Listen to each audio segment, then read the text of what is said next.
ಶ್ರೀ ಶರಣಬಸಪ್ಪ ಅಪ್ಪ ಅವರ ಅಗಲಿಕೆಯಿಂದ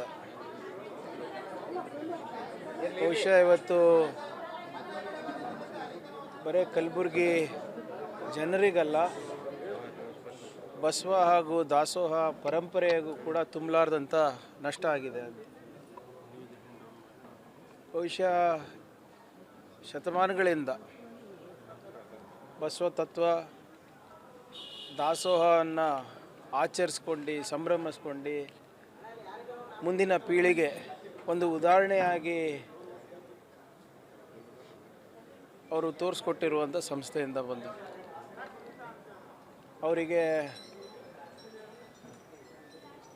ಕಲೀಲಿಕ್ಕೆ ಬಹಳ ಆಸಕ್ತಿ ಇತ್ತು.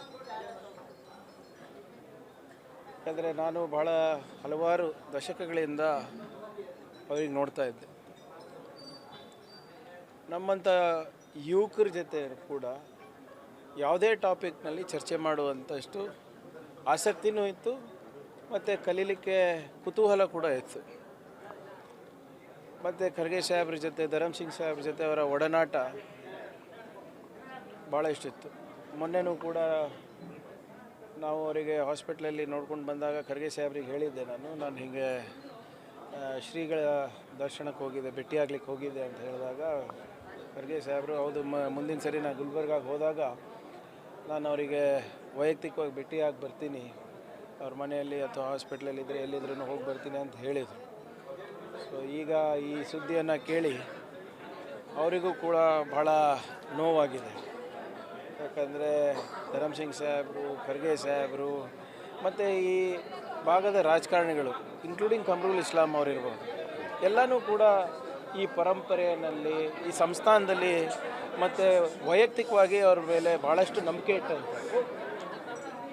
ಒಂದೇ ವರ್ಷದಲ್ಲಿ ನಮ್ಮ ಖ್ವಾಜೆ ಬಂದೇ ನವಾಜ್ ದರ್ಗಾದ ಶ್ರೀಗಳು ಮತ್ತು ನಮ್ಮ ಶರಣಬಸಪ್ಪ ಅಪ್ಪ ಅವರು ಅಗಲಿರೋದು ನಿಜವಾಗ್ಲೂ ನಮ್ಮ ಸೌಹಾರ್ದತೆಗೆ ಏನು ಉದಾಹರಣೆ ಆಗಿದ್ರು ಇಡೀ ರಾಜ್ಯಕ್ಕೆ, ರಾಷ್ಟ್ರಕ್ಕೆ.